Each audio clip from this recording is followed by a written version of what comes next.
Okay, Angeles City Part 2 is going to be a little quicker, a little faster, a lot less exciting. Not that the other one was exciting. It's probably one of the most boring videos I've done, but it was one I wanted to get out there. Angeles City, shopping for your future. One thing I noticed, I went through a phase where I was homeless, and then I moved into an apartment, and then I was basically just sitting in my chair waiting to die, drinking myself, eating myself to death.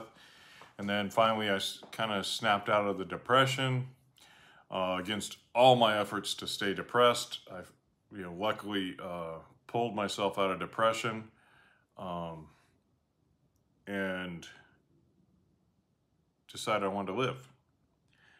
So that's where the Not Dead Yet comes from. Now, one thing I learned in that journey was I met a lot of people. I was trying to reassess my life. My life didn't turn out the way I wanted it to. Shit happens and you adjust, right? So I was having a hard time adjusting. I was having a hard time envisioning the future I was going to live, envisioning, my future goals, because everything had changed. So what I saw a lot of people, I started digging into this, looking at people online, looking at interviews, talking to a lot of people. And I didn't start reading heavily on the subject, for a few years later. But what I saw was I started shopping for my future. Like, what's this guy doing and how's he living? What's his daily life like? Is that something I want to do? Is that something I can do? And the whole idea of retirement or living with disability, all that starts to come into play, like, because people get lost and they get depressed and they start drinking. They end up, living out of a bottle, and that becomes their daily life, right? So I started shopping for my future, and it was kind of disjointed. I wasn't getting a very good sampling. I wasn't getting a good perspective. I wasn't able to have the long conversations needed to really understand somebody's routine and how they orchestrated, how they ended up there, how they got there.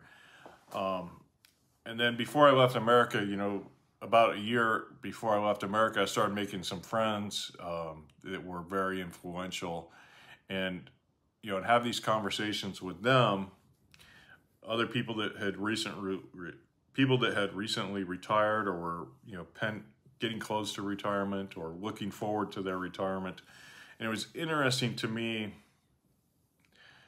like, some of the lives people want to live. It's like I totally am, in one regard, I'm totally envious of them because they know exactly what they want and it is all set up out, like, and they're happy with it. They're in it, they're doing it, and they would just, life is what they want. And in the other regards, it drives me nuts. It just drives me crazy because finding that was really hard for me.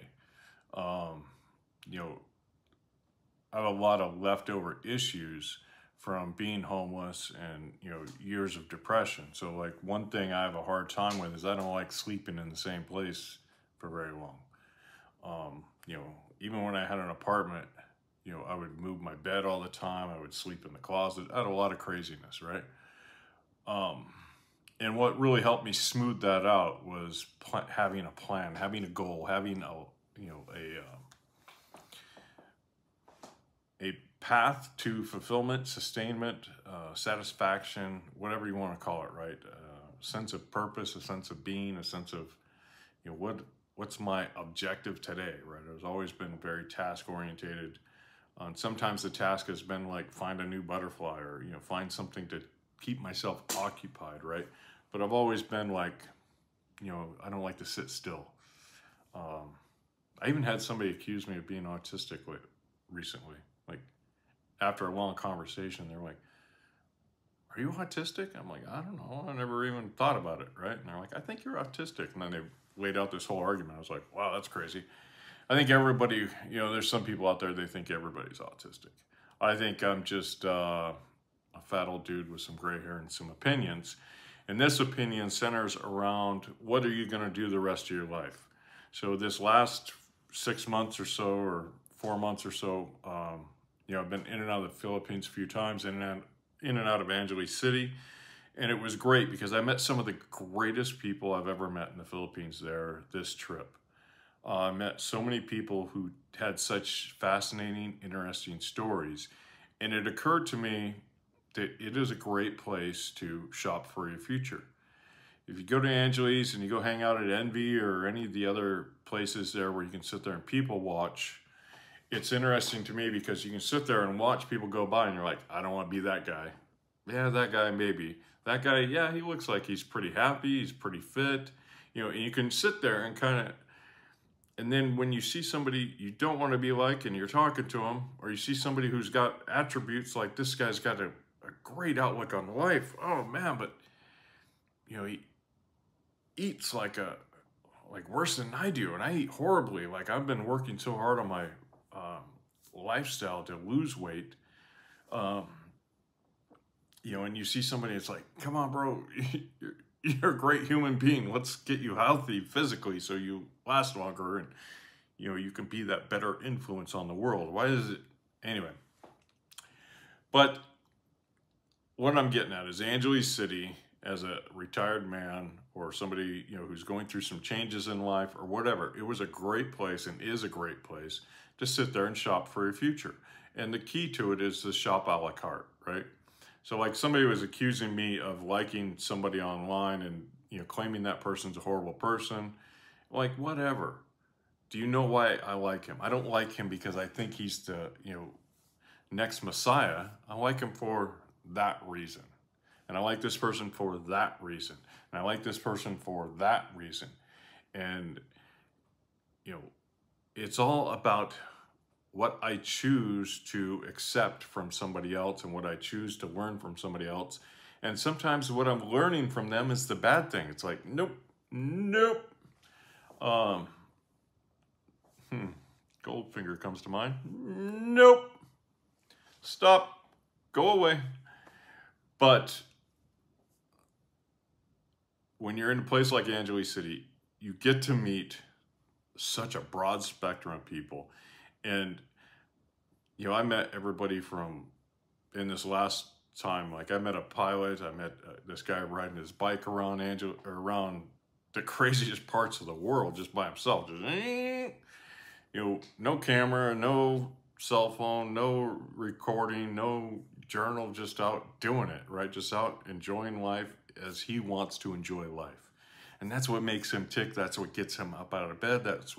And he was talking about how, you know, he goes on rides with these groups and he's so frustrated because like, hey, you know, and people were sitting there and like, oh, I'm waking up, you know, and I got my routine.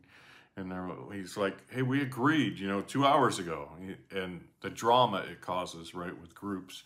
And so he's just out riding on his own because he wants to ride. It wasn't about the group for him, it was the ride. Where other people, it's about the group, right? And so finding those pieces that fit together and make your future is really easy in Angeles City because you can sit there and talk to, you know, in the course of a day or two, you can talk to the most broad spectrum of people. People, you know, with more money in the bank than you can imagine are sitting there in a, you know, jeans and t-shirt, you know, sweating their, sitting there just like everybody else, sweating, and they won't tell you they got that money, right? But when you talk to them, it's like, oh, this guy's loaded, right? And I don't know that because he says it. I know it because of the way he talks, the way he carries himself, the way, you know, and it's not obvious and he's not throwing it around. Like, he's just out there, like, chilling, relaxing. And then you meet people who are, you know, e-begging online, trying to make money on YouTube. I need my money. Like and subscribe. Don't like, don't subscribe. I don't care. I don't need the money from YouTube. But I do need the satisfaction of actually getting the video done and posted. That's part of why I do YouTube, little tiny part, right? Just a little tiny sense of accomplishment. Like, I wanted to do that, I did it, I'm happy. And that's part of what I'm talking about, right? Is sorting out what your future is really easy in a place like Angeles City if you're lost, confused, or you decided that golfing every day isn't like in what you really want to do. And it's also a good place to go just travel and relax. You know, my previous video about Angeles City, right before this one, was all about why it's a good place to go for the, you know, first trip to the Philippines. It's not the best city in the Philippines, not the best place, blah, blah, blah. But if I were gonna live in Angeles City and I had planned on doing a lot of weekend trips, or, you know, live in the Philippines, excuse me, and planned on doing a lot of weekend trips, Angeles City would be on that list of possibilities. I don't think living in the Philippines long-term is in my future this year. Maybe in the future, but, you know, I'm finding too many other better options. So I'm gonna keep bouncing around and enjoy my life as it is.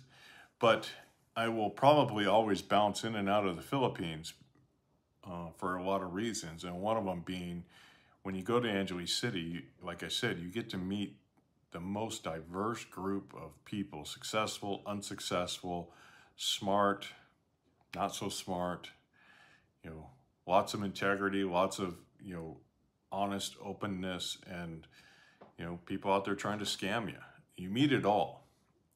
And you meet it all very quickly, in short order, and very easily.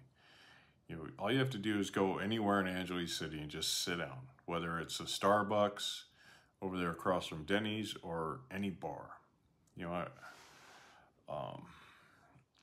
just go sit at any bar and just chill. You know, even with the water, I would sit at Envy with, you know, or I actually like the place next to Envy a little bit better. And they weren't making the watermelon shake anymore. They used to make a watermelon shake that was just to die for. But they let you smoke cigars. So I'd sit over there and smoke a cigar. And just, you know, you meet the craziest people and you meet the nicest people. But it gives you an opportunity to talk to them and see how they're living their lives, what are their daily habits like, and what are their benefits of those habits, and are those things I can incorporate in my life to upgrade my life.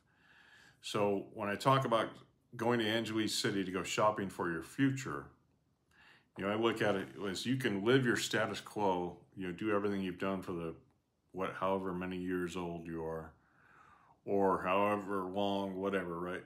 You can stay where you're at as far as life, you know, or you can upgrade your life. And to upgrade your life, you know, the older you get, the more resistant you become to change. So it's easier to start upgrading your life by talking to people who are doing it and not just listening to them on YouTube, right? When you actually meet people and you can like ask them more questions and this and this and that. And, you know, it makes it a lot easier to, hey, that's not hard. What he's doing is not hard. I can do that. And you take that little tidbit from here, that little tidbit from there, that little tidbit from there, and all of a sudden you've got a package and a plan, and you start upgrading your life. It also exposes you to people who are out there traveling the world and not making YouTube. They want to sit around and chat. You start asking them where have they been, where are they going, you know, what were their best places, what were their worst places, and you have those real conversations, you know, with 30 people in a week. It really changes your perspective, because a lot of people on YouTube, you know, they don't put up everything. They put up what they want you to see, or they put up what they think will sell, or they put up, you know, what their opinion is at that time. And when you start to ask people deeper questions, their opinion sometimes wavers or changes or shifts. And when you can do that in real time with, like I said, 20 or 30 people a week or more, you know, it really opens up a lot of possibilities to you in a short amount of time. Gets you out of the States, gets you a stamp in your passport, and gets you some experience to put in the bank and lean on when you need to. It's really interesting to me listening to how some of these people orchestrate their lives. You know, I met a gentleman, you know, a lot of things changed in his life before he came to the Philippines. Was watching a bunch of people on YouTube, wanted to come to the Philippines and meet him. Met a couple, wasn't too impressed. Go figure. But, the other thing he told me is like, I'm up at, whatever time every day, doing chores. It's like, here I'm sleeping in 8 o'clock. I'm like, do you think 8 o'clock is sleeping in? Okay. you know, but that was sleeping into him. He lived a very rural life, is the way I understood it. And he had animals that had to be fed and had this and had that, and, his whole life. And so now, other vacant of, or, there were other vacations there, but, in a long time, there hadn't been a vacation like this where he could just sleep in and relax and like, oh, what am I doing today? Nothing. Okay, I'm going back to bed. Or, oh, what am I doing today? Nothing. Okay, well, I'm going to go watch a movie. And you can go across, over there to SM Mall, sit in a movie theater and like relax. So there's all those options, and I haven't found, this is what makes it unique. I haven't found that volume of people who want to talk, who have the experience and have the time to just sit around and talk. When you go to other places, there's some expat communities, they'll have like expat night or, English speakers night or, this or that. But there isn't that volume of people who are just hanging out. I haven't been to Thailand yet, but Angeles City was very unique in that regards. Even around the Philippines, I didn't find, I haven't been to Cebu or Dumaguete, but I didn't find any place like that. It wasn't a bar in Manila, had a lot of foreigners in it, but most of them were just drunk assholes trying to do whatever, right? And it wasn't fun. They weren't able to carry on a conversation. And I think that's the other interesting thing about Angeles City is there were people I was able to carry on a conversation with at, the limits of my mental ability, intelligence, whatever. And then there were people who like, whoa, bro, I'm not there yet. And then there were also the people like, okay, here's a popsicle. Do you want me to get you a Tootsie Pop too? And I think 90% of the people that go to Angeles City would fit in that bracket that I do, where you're going to meet people, who can't carry a conversation with you and people who you can't carry a conversation with. But the majority, I think, will fall into the bracket in the middle there, where you can have these conversations as superficial or as deep as you want to go. And that's a refreshing thing. So many times, even in America, I meet a stranger and we have a conversation. It's like, come on, bro. Like, how do you not know this, right? It's like, I went to public school in California. And like, my public school education, is kicking ass right now. And was horrible. Like, oh, it was funny. I was in college, 2009, taking a biology class, and long story there. But the midterm came up for college level biology, like for science majors. Not the stupid biology that you need for, credits to get your, fine arts degree, right? The midterm comes up, and the same question, the exact, almost verbatim, question was on the midterm at that college level biology class, human biology, anatomy. Same question was on that midterm that was on my test in 8th grade science. The same question. And I was just like, you're kidding me. What are the 3 sections of the lower intestine or small intestine? And what do they do? We had the same question in 8th grade as I did in college. 8th grade in the 80s, in college in, 2000s. The same question, it just blew me away. But you'll meet people down there who can answer that question, and their public school education, will be as good as yours was, or better, or worse, but you'll be able to have conversations, and you'll be able to sort out, is this guy doing things that I can do to upgrade my life? Is he doing things I would want to do to upgrade my life? And what are the benefits of those? And the other thing is, and this is kind of the dark side, is, you know, you'll meet people having problems in life and you go, okay, I need to not fucking do that. I need to fucking not do that. No matter what, you know, I need to stop doing this, or I need to sort out how to avoid that problem. You know, whether it's health or finances or whatever, you know, it can be a good wake-up call if you've got some bad habits that are, you know, pushing you closer towards that 6-foot hole than farther away from it. And my life is, you know, littered with those bad habits, you know, digging that 6-foot hole. And so I've been, you know, for the past, I don't know, 4 years, I've been actively trying to find ways to run away from that hole. And it's just hard. It's hard to make changes in life. But the idea that, you know, and this took me a long time, and I got this from talking to other people, right? I got this from, not from YouTube, not from books.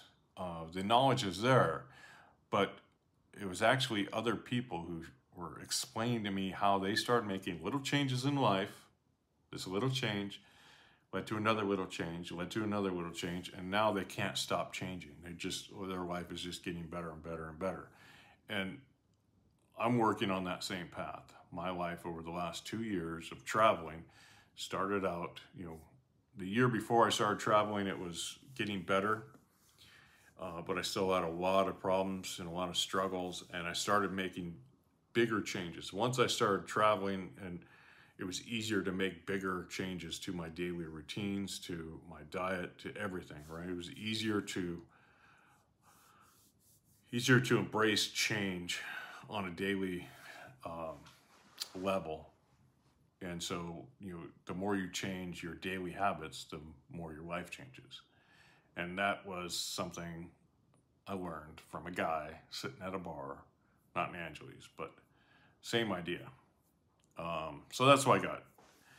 If you want to shop for a better future, if you want to shop for attributes that will help you upgrade your life, if you want to learn to live longer or learn to live happier or learn whatever, you know, Angeles isn't a bad place to go. In fact, it's probably a pretty good place to go and just hang out for a couple of weeks and just talk to everybody you can and see what they're doing and see how they're living and compare notes and see what you can walk away with.